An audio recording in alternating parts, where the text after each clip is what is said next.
Hi, my name is Keyshawn Keaton, and I am a friend of Kyla Daniels. And if I was to describe her in 4 words, let's just sum it up to 4 words. I would say that she's very sweet, very loving, kind-hearted, and humble. To be honest, when we were in high school, I never had a first reaction. I just thought, I've never heard of the disability, or I've never, really knew much about it. So my reaction really, I wouldn't consider it a reaction. I was just like, okay, how is she as a person though, you know? So I never really paid too much to the disability, if that makes sense. I really didn't have a fear of it. Because then again, I didn't know what all it entailed.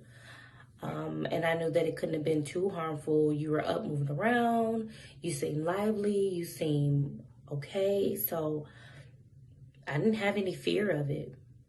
Oh, unless you was to hit somebody with that cane, then we would have a fear. But it was all out of love. So I would not say it had when we were in high school. I wouldn't say that it affected our disability at all, that it affected our friendship at all. So I would say no to that.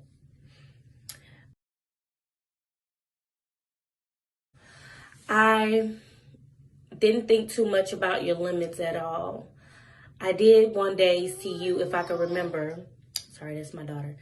I did see you one day kind of struggling to get up the stairs. Either it was up the stairs or down the stairs, and it was just like at a slow pace. So I knew that you had to take your time, but it never was like a concern, like, oh, is she's gonna make it, or is she gonna be able to get to where she's going? Like, so I didn't think that you had too many limits. You were getting around like everybody else, so it didn't seem like you were restricted at all. Um, my expectations of a lot of people when I was in grammar school was, just a normal teenage thing. So US specifically, um, I didn't have a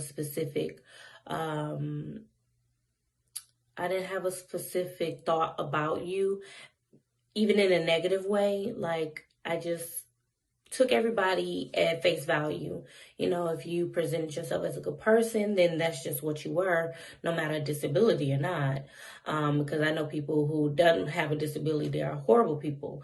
So I just take people at face value. So you specifically, I didn't think that you would be like this mean person or anything like that. I just got to know you and allowed you to be you, no matter what the issue or concern you ever had. So, excuse me.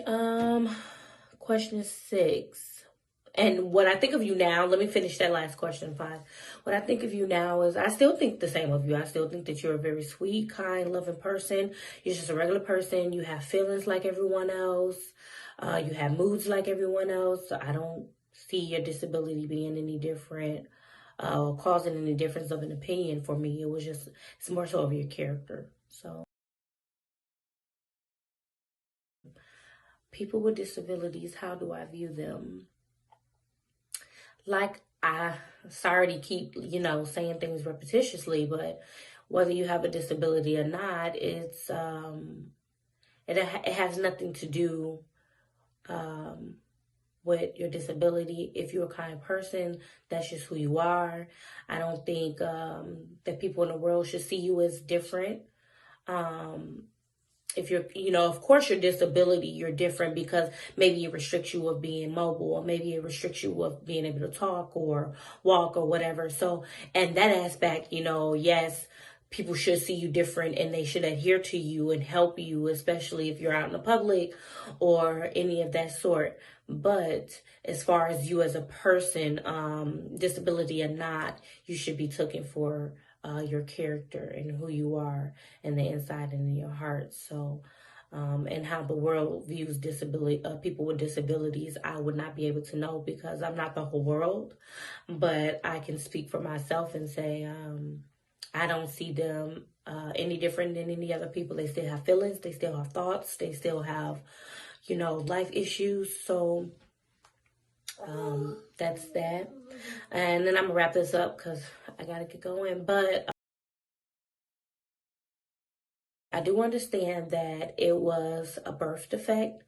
That when I read up on it, it's a birth defect, and your spinal cord did not come into closure all the way. So that what caused, if I believe, that's what caused the spina bifida. Let me say that right. That's what caused it, because of the spine not healing or not forming and healing correctly. So it left an opening, which got fluids inside of the spine, and it some people could be paralyzed, but obviously you're not, because you were walking around, you were doing fine.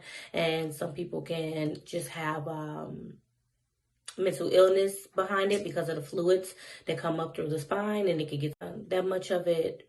Some people are capable of walking like you are, some are not. That is what I understand about spina bifida. So, spina bifida. I don't know why I get tongue-tied with that, but yeah. So, yeah, let me know if this helps you out. And I just want to say you are an amazing person, Kyla. And I will continue to be the amazing person that you are.